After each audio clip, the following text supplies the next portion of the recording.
Bom dia a todas, bom dia a todos, boa tarde a todas, boa tarde a todos, boa noite a todas e boa noite a todos. Sejam muito bem-vindos a esse nosso encontro semanal, este reencontro de todas as semanas para mais uma aula de filosofia. É verdade, estamos aqui novamente juntos com vocês, mesmo separados. E como vocês já devem ter observado, vocês que são muito observadores e muito observadoras, aí já está na tela aquilo que nós vamos discutir na aula de hoje, o tema da aula de hoje. Antes que vocês me perguntem, mas professor, você não vai começar pela preparação? A gente já está até habituado, acostumado com aquilo. Sim, eu vou fazer a preparação. Mas já pensando que vocês já estão preparados, e para acabar justo com aquela curiosidade, ou quem sabe até mesmo aquela vontade de não assistir a aula porque não sabe qual é o tema, está aí. O tema da aula de hoje é democracia jurídica, que é a continuação do tema da aula passada, que nós estamos falando de democracia, falando de democracia econômica, democracia social. Vamos falar agora de democracia jurídica e tocar o barco, né? Caminhar sempre para frente, porque não tem como ficarmos presos no passado. A gente tem que olhar para frente, tem muita coisa para se descobrir, muita coisa para se revelar, muita coisa para aprender. Então, já estão aí com o tema, anotem já o tema para aqueles que já têm um caderno, e para vocês que estão chegando hoje pela primeira vez, sejam muito bem-vindas e muito bem-vindos. Nós iremos lá para a parte inicial da nossa preparação. Isso mesmo. Para quem já está acostumado, já sabe que a gente sempre se prepara apresentando as nossas ferramentas. É verdade. Antes, é óbvio, né? Só para lembrar, já dei meu bom dia, já dei o meu boa tarde, já dei meu boa noite. Agora nós vamos para as ferramentas. As ferramentas? Mas, professor, que ferramentas são essas? Bem, vocês são estudantes. Todos que estão aqui nos acompanhando semanalmente são estudantes, perseverantes, e trabalham. Estudante é um trabalhador. Então, como todo trabalhador, precisa ter suas ferramentas. E as ferramentas nossas de trabalho quais são? Bem, agora, o smartphone, o tablet, o computador, mas também continuamos utilizando cadernos, livros, lápis, caneta, borracha, régua, todos aqueles aparelhos que hoje, para nós, são banalizados, já estão naturalizados, mas que em alguma época já foi uma tecnologia super avançada, né? Caneta, lápis, borracha, por exemplo, quando foram inventados, provavelmente evolucionaram toda a vida dos estudantes. Inclusive, quero até comentar uma parte sobre isso. Eu, quando estava na fase de ensino médio, na verdade, saindo do ensino fundamental para o ensino médio, começaram a vender lapiseiras. Eu só usava lápis. Nossa, foi uma felicidade ter a primeira lapiseira em que a ponta era fininha, que era a lapiseira 05.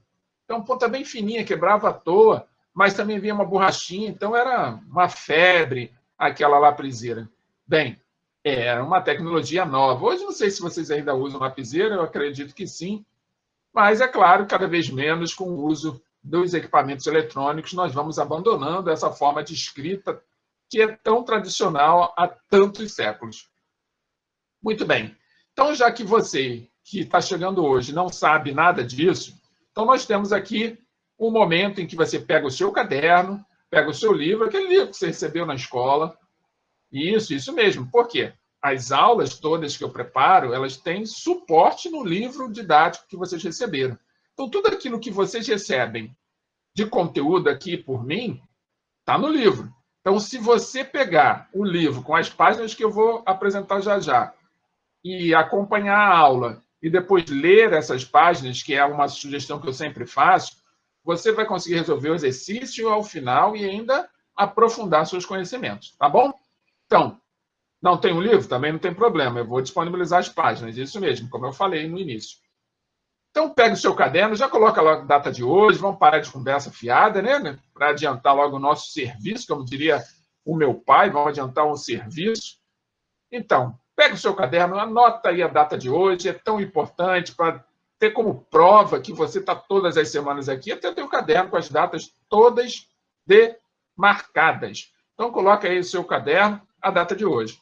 Coloque embaixo o nome da disciplina, filosofia, e, por último, o meu nome, está aqui embaixo. Pronto, já temos nosso cabeçalho, vamos para a próxima etapa. E a próxima etapa é aquela em que, já que nós não estamos numa sala de aula presencialmente, nós temos que fazer do lugar onde estamos a nossa sala de aula. Afinal de contas, eu e vocês estamos todos aqui reunidos para mais uma aula de filosofia.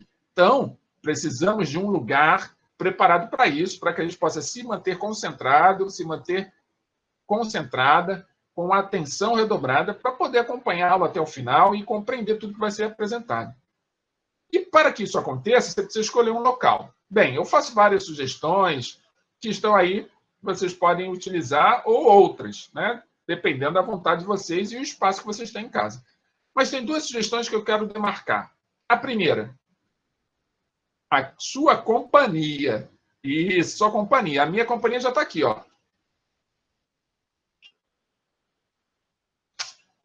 A água. Exatamente.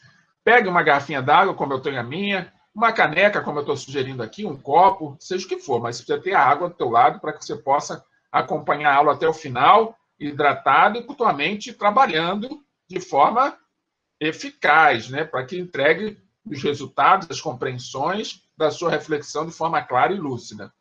E uma outra sugestão que eu também quero demarcar, ela já não é tão agradável, porque é proibitiva. Mas é claro que eu não estou aqui para proibir ninguém. Quem sou eu para proibir vocês de fazerem o que vocês acharem que é importante fazer? Eu estou aqui para sugerir. Então, minha sugestão é que vocês evitem assistir essa aula deitados à cama. Porque a cama é convidativa, ela vai lhe conduzir a um relaxamento tamanho que você vai acabar dormindo, adormecendo, e nós não queremos que isso aconteça. Afinal de contas, é uma sala de aula. Ela pode não ter as características da escola, mas virtualmente é uma sala de aula e a gente precisa marcar esse espaço onde nós estamos sentados agora, assim como eu estou aqui, vocês também precisam ter seu espaço para que possam assistir essa aula até o final com qualidade. Tá bom?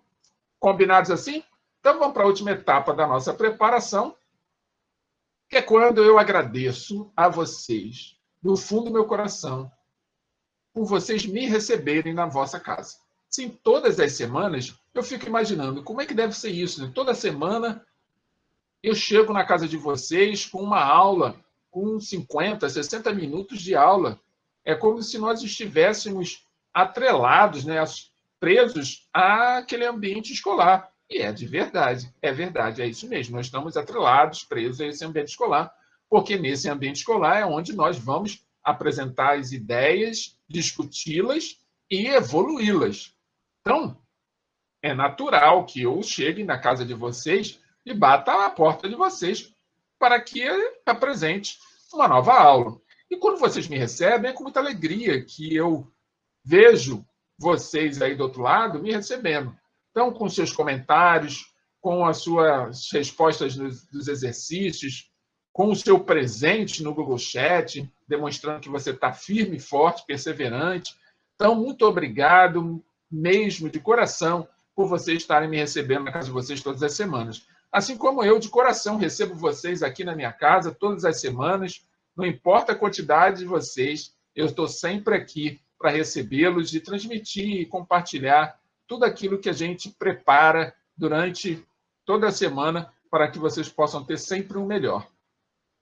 Então, aproveitando em falar em melhor, nada melhor do que se tratar do assunto fundamental de que faz com que vocês recebam esta aula até mesmo antes do dia da aula, que é o YouTube, gente. Nós estamos aqui transmitindo essa aula, preparando essa aula, e ela vai ficar gravada através do Google Meet.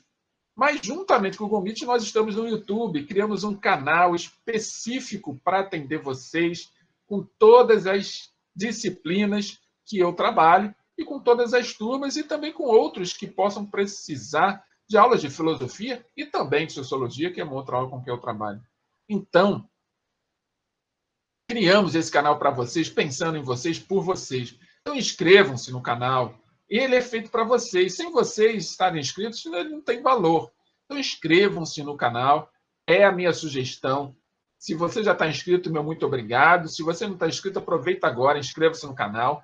E para quem já está inscrito e para quem não está inscrito, está se inscrevendo agora, aproveite, clique aqui e ative esse sininho para vocês, para a minha campainha, porque já que eu vou estar chegando na casa de vocês, eu vou tocar a campainha para que vocês saibam que eu estou chegando e vou apresentar a aula. Então, clique aí na campainha, ativando as notificações para serem avisados sempre que eu estiver chegando na casa de vocês. E ao final da aula, tudo correu bem? Apresentamos todo o conteúdo de uma forma que fez com que vocês compreendessem, tivessem compreensão de todo, ou pelo menos de parte, e que essa parte fez muito sentido e transformou alguma coisa em vocês? Dá aquele like, clique em gostei, porque assim vocês vão fortalecer o canal, vão fazer com que o professor também se estimule cada vez mais para aperfeiçoar tudo isso que é feito semanalmente, tá bom? E por último, é aquele momento especial que eu peço a vocês para que sejam caridosos e caridosas, fraternos e fraternas, solidários e solidários com o seu colega, com a sua colega, com o seu vizinho, com a sua vizinha de turma, ou mesmo de colégio, não importa, para todas aquelas pessoas que por alguma razão não estão conseguindo acompanhar.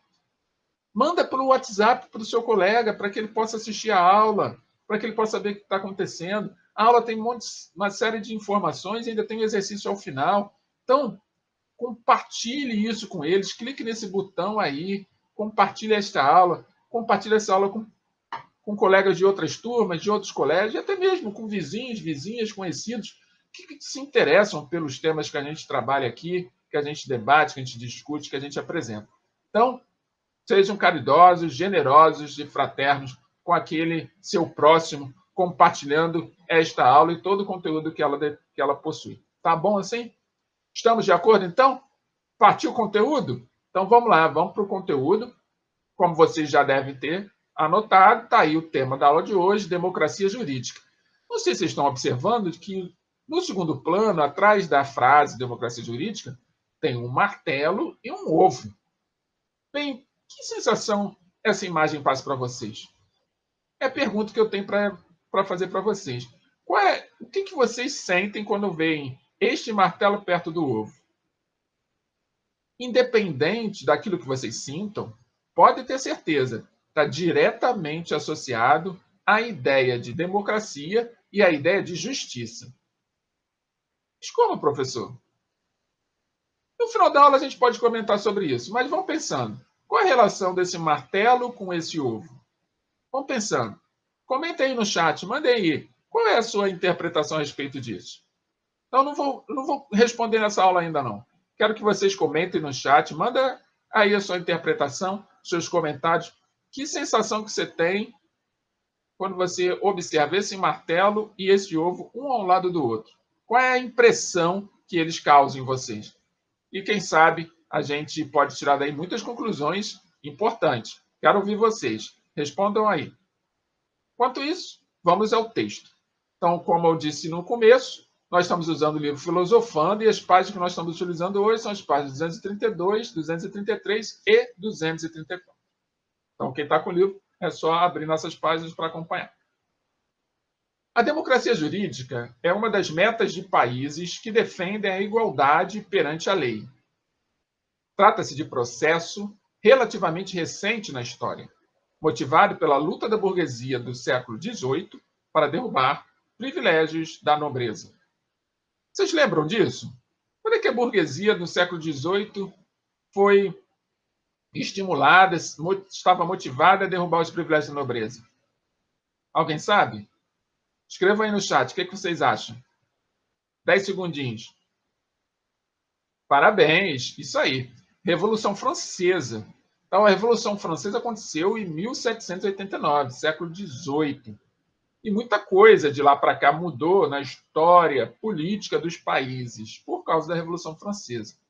Foi uma mudança de sistema. Agora, se houve motivação para a luta, e luta a gente lembra logo de quê? De conflito. E se esse conflito tem armas envolvidas, provavelmente vai existir muitas mortes.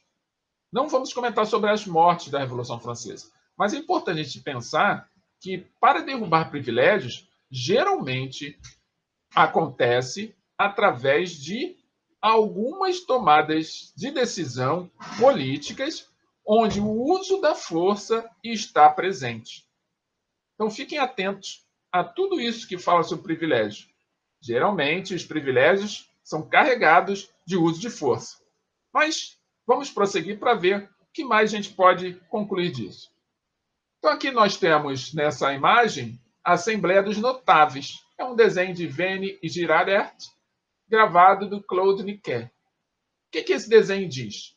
Que era a Assembleia dos Notáveis? A Assembleia dos Notáveis foi uma assembleia que aconteceu no ano da Revolução Francesa, onde apenas os notáveis estavam presentes. Quem eram os notáveis? O clero, a nobreza, principalmente.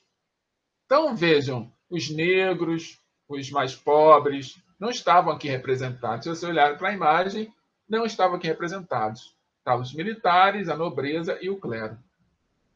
Os mais ricos, né? os que tinham privilégio. Então, participar da elaboração de leis e defender interesses que até então eram desconsiderados foi decisivo para culminar na Revolução Francesa. Como não havia acesso dos mais humildes, dos mais pobres, às tomadas de decisão que levariam à elaboração de leis, foi natural que muitas pessoas, muitos franceses, começassem a ficar um pouquinho insatisfeitos com a forma que estava sendo conduzida a administração do Estado francês, né? A gestão francesa, a gestão pública francesa no século XVIII. A aula não é sobre a Revolução Francesa, mas é importante a gente frisar que lá na Revolução Francesa os ideais de liberdade estavam sendo discutidos. Então, se a gente quer falar de democracia e democracia jurídica, a gente tem que falar de leis. E leis levam à ideia de ordenação da liberdade. E até mesmo coordenação da liberdade, quando são grupos que se unem para manter a liberdade na mão daqueles que a buscam. Mas como se alcança uma liberdade? Se eu estou buscando liberdade, como que eu alcanço? E aí que entra a lei. Ela vai gerenciar isso, ela vai dizer que a sua liberdade termina quando inicia a liberdade do outro. Então, é uma liberdade controlada.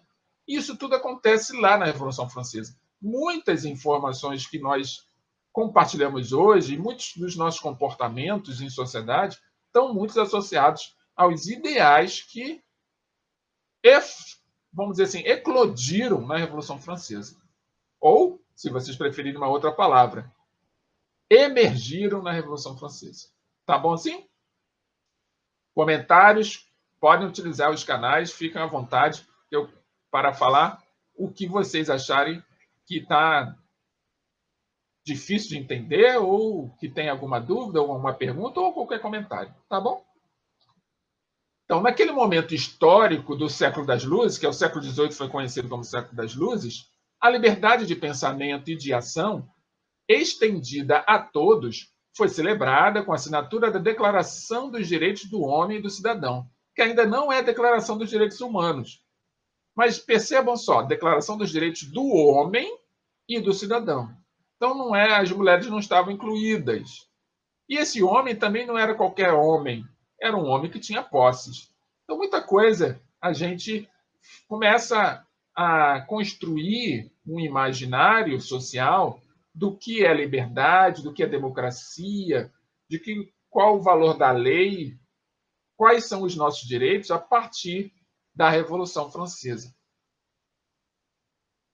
Então, são as leis que permitem o ordenamento da sociedade e impedem a ação de grupos com base em interesses particulares. Ou seja, se a lei limita a liberdade, ao mesmo tempo, é ela que a garante. Então, eu quero trazer para vocês um exemplo muito clássico de sala de aula. Sim, vocês que são estudantes, provavelmente vão entender o que eu vou dizer. Deixa eu só beber uma água.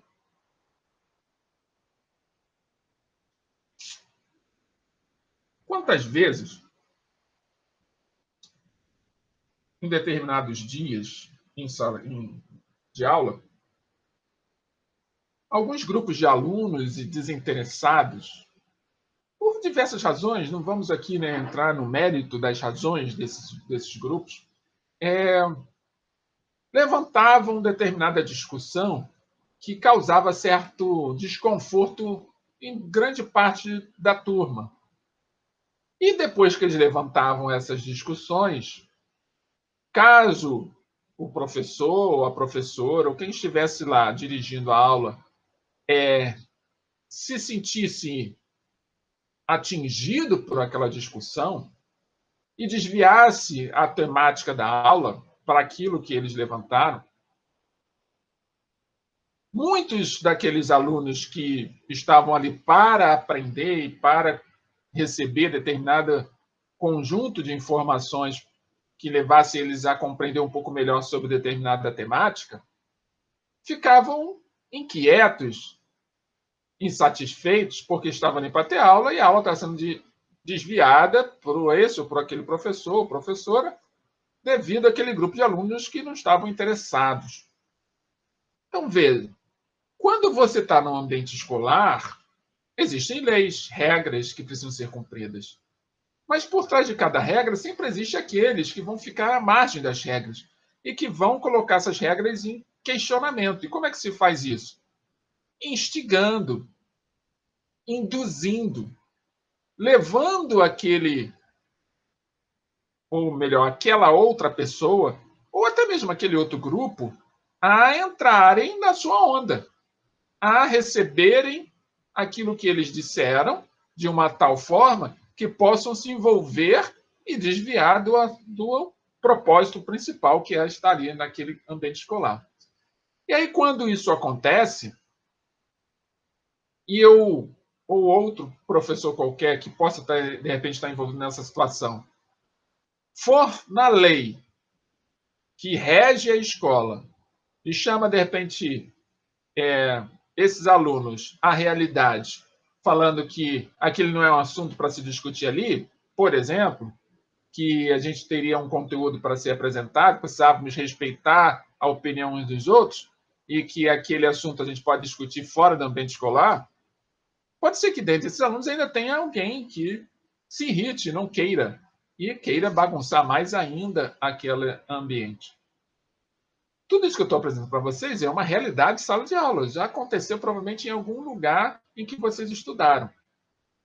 E se aconteceu, como é que se resolve? Precisamos despertar a consciência de que os nossos interesses particulares são nossos.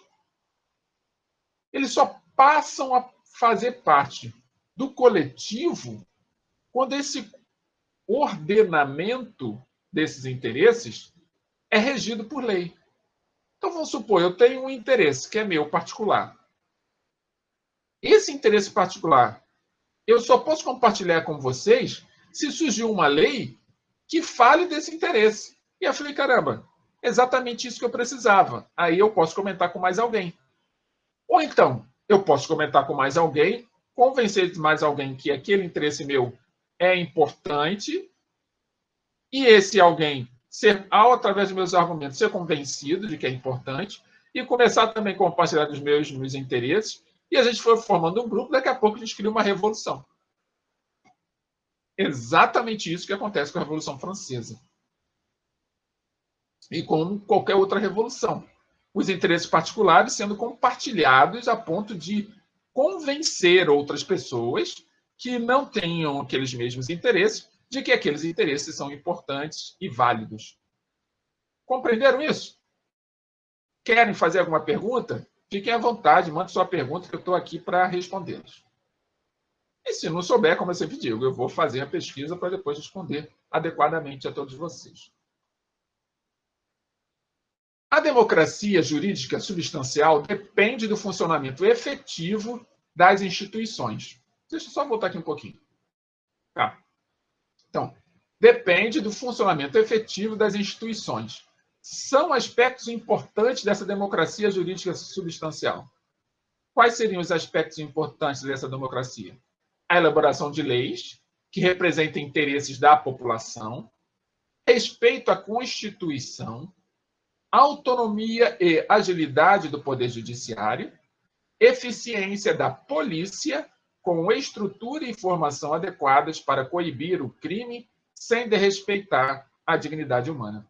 Vejam que, para existir uma democracia jurídica, seja fundamentada em lei, para que seja respeitada também, é necessário elaborar leis que falem de todos os interesses da população, aquilo que eu estava falando sobre os meus interesses particulares, agora é da população, por exemplo, que tenha uma Constituição que demarque esses limites da lei, que esse Poder Judiciário, que vai ser aquele que vai verificar o quanto que está acontecendo uma equanimidade, o quanto que esse ânimo de ambas as partes dos cidadãos está muito elevado, ultrapassando os limites do outro. Então, esse Poder Judiciário vai ter autonomia e ele precisa ser ágil para interferir sempre que houver um conflito muito acirrado. É preciso ter uma polícia eficiente, porque a polícia é a mão do Estado para garantir a lei. Eu posso até não gostar do policial, mas a corporação, ou seja, o órgão polícia, ele é importante, porque é ele que faz garantir a lei, é ele que faz com que a lei seja cumprida. Tem direito legal a polícia de coibir qualquer ação que seja contrária às leis. Então, essa polícia ela precisa também ser treinada, ela precisa estar adequada para que ela possa fazer isso sem desrespeitar os indivíduos, os seres humanos, os quais ela deve proteger. Está claro isso para vocês? Então, esses quatro aspectos fazem parte de uma democracia jurídica. Depois, se vocês quiserem, anotem, é importante. Já caiu em prova essas informações. Enfim, mesmo que existam leis injustas, só nas democracias caberá ao cidadão criticá-las e propor sua alteração. Então, mesmo que você ache que aquela lei ela não atende sua necessidade, entendam, se a gente vive numa democracia, a gente precisa debater aquilo que a gente considera injusto, mas respeitando o outro. E neste debate eu preciso levar o outro ao convencimento. Se eu não consigo esse convencimento, como é que isso se dá? Através de um consenso. Se esse consenso não é adquirido e o dissenso, que é a divergência de opiniões, continua, eu tenho que dar tempo. Naquele instante não dá para eu forçar a barra. Então, mesmo que essas leis sejam injustas, mesmo que eu perceba que existe desigualdade, um desequilíbrio, é apenas no debate é que nós vamos conseguir criticá-las e propor sua alteração. A gente pode propor sua alteração, a gente não pode forçar a alteração, porque tudo tem que ser através do acordo. Então, na democracia, há o acordo, há o diálogo, há a negociação, não há a coerção, a punição livre e gratuita. Tudo que é feito como coibição é coibição para garantir a liberdade da grande maioria. Se eu puno alguém com cadeia, por exemplo, por ter cometido algum ato delituoso, eu estou prendendo aquele não para puni-lo, puro e simples. Claro, tem um grau de punição, mas eu estou fazendo aquilo também para proteger a grande maioria em sua liberdade. Eu tiro uma pessoa do meio social para que todas as outras possam continuar vivendo harmoniosamente no meio social. Se aquela pessoa se arrepende e se corrige, ela pode voltar para o meio social. Se isso funciona, aí é uma outra discussão que a gente pode ter mais à frente. Mas a ideia, do ponto de vista ideal, é isso que funciona. É assim que é. Compreende? Chegou a nossa primeira palavra-chave, igualdade. Anotem aí a primeira palavra-chave, igualdade. Notaram? Excelente. Vamos agora entrar num outro assunto, mas dentro do mesmo assunto, num subconjunto do assunto. Quando a gente fala de democracia, a gente fala também daquilo que é o a oposição, o antagonismo à democracia. Mesmo que no discurso queira transmitir o contrário, na prática, o contrário é percebido imediatamente. Que seria o que, então? Qual seria o opositor, o contrário da democracia? Seriam os regimes totalitários, o autoritarismo. E aqui, tem aqui uma chargezinha aqui atrás, uma imagem de fundo, tem um militar com um relógio balançando para lá e para cá, como se estivesse buscando a hipnose, de toda uma população aqui embaixo, observando, ele diz assim, repita comigo, vivemos numa democracia. Os regimes totalitários, eles pressupõem que o que eles estão fazendo é democrático, mas as ações e as práticas não são tão democráticas. E é isso que nós veremos a partir daqui. Então, o totalitarismo foi um fenômeno político do século XX, que mobilizou de modo surpreendente grandes segmentos da sociedade de diversos países. O totalitarismo de direita conservador ocorreu na Alemanha nazista e na Itália fascista. Nazismo e fascismo são dois regimes totalitários. E o de esquerda, de orientação comunista, ou socialista, né? Tem gente que gosta de chamar de comunista, outros socialistas, expandiu-se na União Soviética e na China, com influências em outras partes do mundo. A União Soviética já não existe mais, ela se separou, mas a China ainda está aí. E existem outras partes do mundo que também são socialistas. Então, dependendo da forma de governo, não quer dizer que ela vai ser autoritária. O regime se torna autoritário a partir de determinadas práticas. Então, a gente só pode falar que o regime é totalitário se nas práticas dos governantes nós identificamos elementos do totalitarismo. Então, vejamos quais seriam essas características. Por exemplo, um regime totalitário, há interferência do Estado em todos os setores da sua vida. No religioso, no econômico, no profissional, no doméstico, em todo. Você não tem um lugar que você não vai perceber que existe a interferência do Estado. Outra característica, partido único. Não existe vários partidos, só existe um partido. E esse partido é o que representa as vontades do dirigente, ou seja, daquele que está no governo, presidindo ou administrando, não importa como. Outra característica, organismos coletivos sob tutela do Estado, dentre outros. Quais seriam organismos coletivos? Por exemplo, sindicatos são organismos coletivos. Então, estão sob tutela do Estado, é o Estado que manda. E existem outras características que estão aí nas páginas do livro, que vocês poderão ler agora, quem está com o livro na mão, ou daqui a pouco, quando receberem as páginas. Isso aqui é apenas para pontuar, para vocês observarem e terem a noção.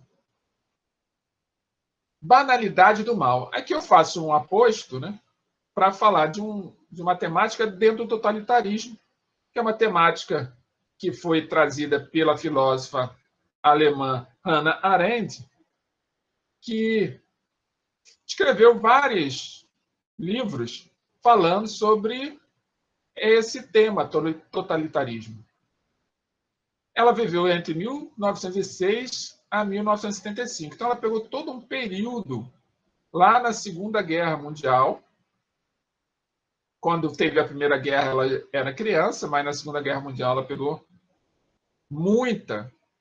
mas participou de muitas situações de crueldade, né? Afinal de contas, ela é alemã e judia.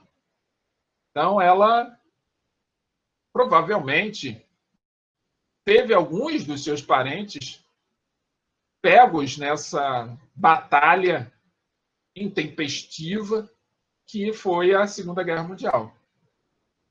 Enfim, dentro desse contexto, o que ela fez? Ela tinha duas opções. Ou ela sentava e chorava, ou ela desenvolvia ideias para poder entender o que estava acontecendo ali. Foi o que ela fez. Então, ela escreveu um livro, em que nesse livro ela vai citar esse axioma chamado banalidade do mal. Então, em 1961, ela foi a Jerusalém para assistir ao julgamento do carrasco alemão Adolf Eichmann, que durante o governo nazista participou ativamente no extermínio dos judeus. Ela foi assistir, literalmente, o julgamento desse alemão. E lá ela desenvolveu toda a sua construção teórica, desenvolveu toda a sua literatura a esse respeito.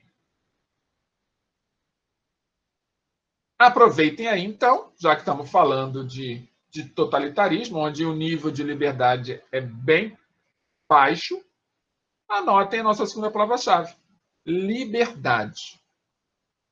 Notado? Excelente. Então, suas impressões e reflexões sobre o caso, está aqui, ó, o caso. Isso aqui é a capa do livro dela. O livro dela é chamado Eichmann, em Jerusalém, um relato sobre a banalidade do mal, que foi publicado em 1963. Ela estava aqui, esse é o julgamento, e esse aqui é o carrasco nazista. Não é Adolfo Hitler, mas é um Adolfo. Ele estava aqui respondendo às perguntas no julgamento. Então, ela escreveu um livro falando sobre esse julgamento. E ela veio, depois que ela assistiu o julgamento, várias perguntas, afinal de contas, filósofo faz perguntas, né?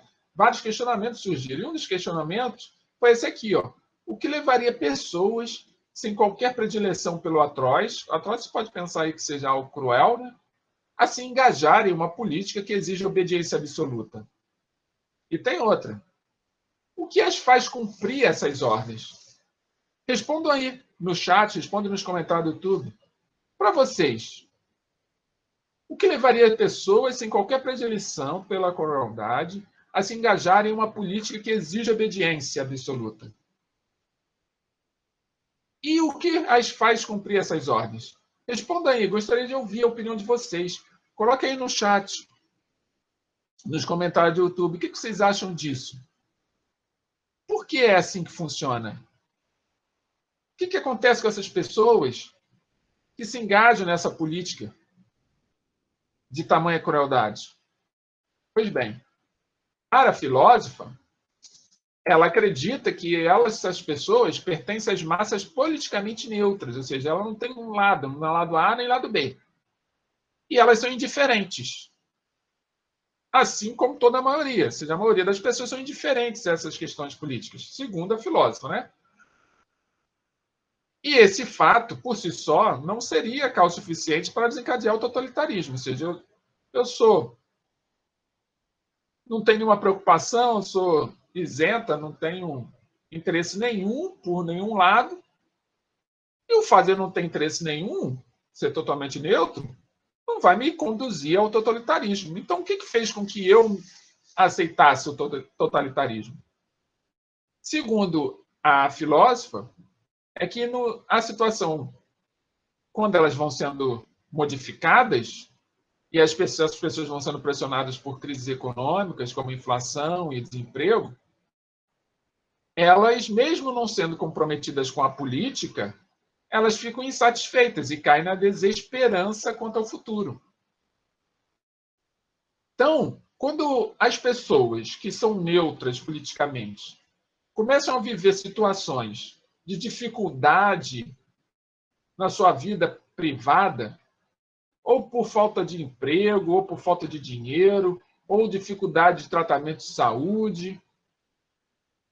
Quando essas pessoas começam a viver essas experiências negativas em sociedade, mesmo que elas não tenham nenhum compromisso com a política, ou com a política A com a política B, o grau de insatisfação delas é tamanho que elas começam a perder a esperança no futuro. E quando você perde a esperança no futuro, o que acaba acontecendo com você? Você escolhe a primeira porta que se abre. E se aquela porta que abriu falou assim, ó, você vai ter uma vida melhor, vem cá e dá uma machadada nessa árvore e derrube essa árvore, acabe com essa árvore, transforme esse tronco em em uma cadeira, em uma mesa, você vai fazer. Você vai esquartejar a árvore. É isso que a filósofa conclui, que é por causa desse nível de insatisfação é que leva as pessoas a aceitar determinados discursos, mesmo que esses discursos sejam totalitários e ela não seja totalitária, mas ela acaba se adaptando a esse totalitarismo e se associando a ele durante aquele período. Claro que, se esse totalitarismo vai passar pelas mesmas crises, vai chegar um momento que ela também vai se virar contra ele.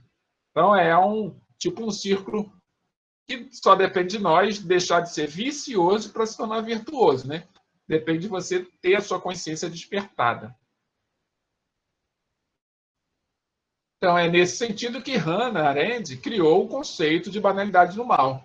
E aqui tem uma pintura a óleo sobre tela, produzida em 1937 pelo pintor Pablo Picasso, chamada de Guernica. Ela está no Museu Nacional, Centro de Arte Reina Sofia, em Madrid, na Espanha. E tem aqui várias imagens que tentam reproduzir o imaginário da guerra. O imaginário da guerra que foi produzida pelo nazismo, pelo fascismo. Veja, são vários pedaços de pessoas, ou pelo menos de imaginários de pessoas. Então é por aí que a gente precisa desenvolver nossa reflexão. Então, se nós temos determinada necessidade de liberdade, essa nossa liberdade, de vez em quando, vai encontrar algumas outras pessoas pela frente que também querem exercer sua liberdade e não estão dispostas a ceder. E se você não for aquela pessoa que vai ceder, você vai entrar no conflito com essa pessoa. E aí vai viver a lei do mais forte. E a lei do mais forte, ela já deveria ter sido abolida de vez, né? Mas de vez em quando ela volta, porque é da Idade Média. A lei do mais forte, a gente pode resgatar, para quem é religioso, lá para o Antigo Testamento. Não estamos mais vivendo, nós nos civilizamos. Como é que nós nos civilizamos? Através das leis. Por isso, democracia jurídica. As leis é que foram nos ordenando e nos controlando. Controlando o quê? As nossas más inclinações, as nossas tendências ao mal. Por isso, banalidade do mal, que a Arendt está colocando para nós. Estão compreendendo? Então, sua intenção não foi negar o crime cometido nem o horror do Holocausto, ou de formas institucionalizadas do terror, pois nenhum mal é banal, mas expor que o mal cometido pode aparecer como se fosse banal. O que acontece? Você faz alguma coisa que é errada, que é cruel, só que dentro de vários contextos que são produzidos para que você chegue àquele momento, você acaba banalizando aquele mal. Por quê? Você vai institucionalizando. Aquilo que aconteceu foi segundo aquela necessidade, o porquê disso, porquê daquilo. Eu não tinha outra forma, eu tinha que agir daquela maneira, senão era ele ou eu. E aí esse mal vai se tornando algo como se fosse natural para você. E quando você vai ver, você está todo contaminado pelas sombras. Porque a vida da sociedade é uma batalha constante entre luz e sombra. O que seriam as mais inclinações que as leis controlam? São as sombras que habitam dentro de cada um de nós. Se você desperta a sua consciência, você autonomamente pode controlar as suas sombras até extirpá-las. Mas se você não tem essa consciência desperta, é necessário ter a lei. Ter o coletivo que vai reger a necessidade das leis. E aí a gente vai para um conjunto macro, que é a democracia representativa, que é quando a gente escolhe alguém para ocupar determinado cargo, que vai conduzir todo o aperfeiçoamento legal para que eu seja controlado dentro das minhas sombras particulares e que eu possa respeitar o próximo do jeito que ele é. E daí para frente. Compreendido até aqui? Comentem, coloquem aí o que vocês estão achando. Coloquem suas interpretações, as suas percepções a respeito de tudo isso que eu estou dizendo. Quero ouvir vocês. Chegou a nossa terceira palavra-chave, banalização. Anotem aí, banalização. Notaram? Posso prosseguir? Ótimo. Então, banalização.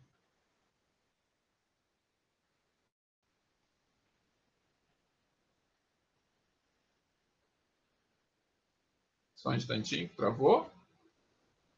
Acho que voltamos. Ainda não é o exercício.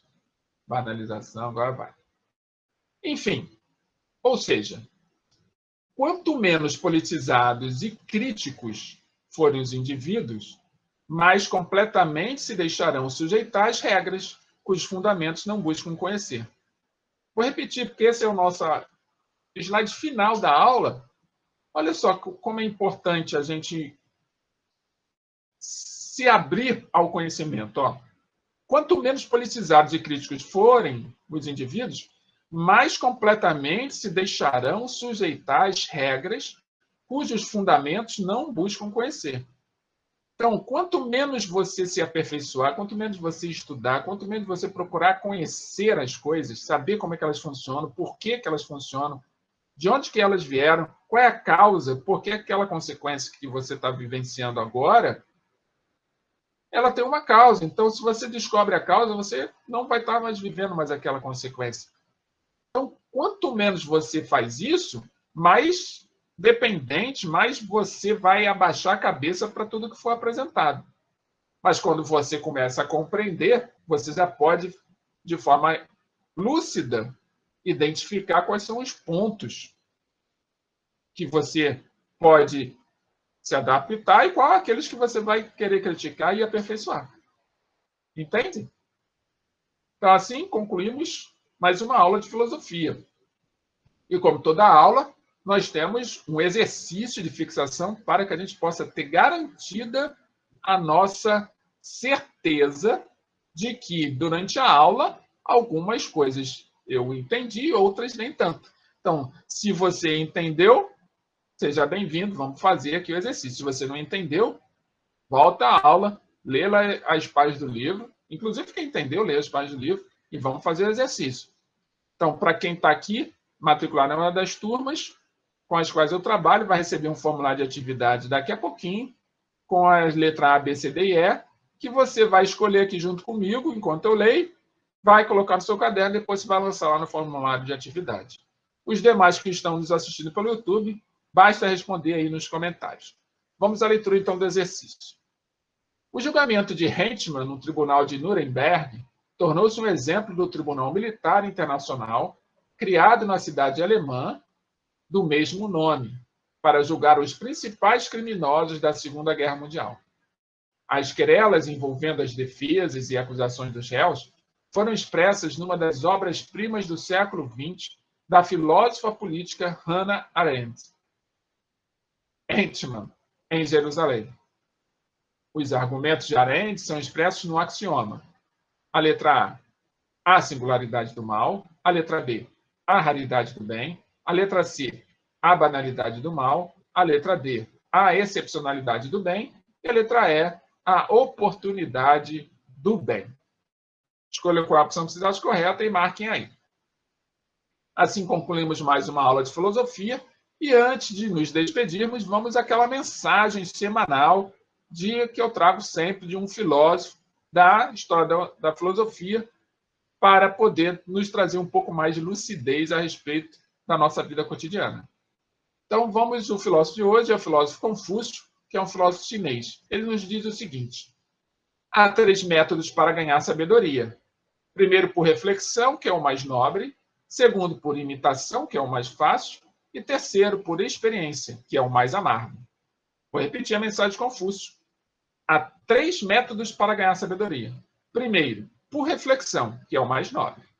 Segundo, por imitação, que é o mais fácil. E terceiro, por experiência, que é o mais amargo. Reflitam sobre essa mensagem de Confúcio, comentem sobre ela se acharem necessário. Assim, concluímos mais uma aula de filosofia. com a convicção de que nos reencontraremos na próxima semana, nesse mesmo horário, nesse mesmo canal. Um beijo no coração de cada um de vocês e nos vemos na próxima semana. Até lá!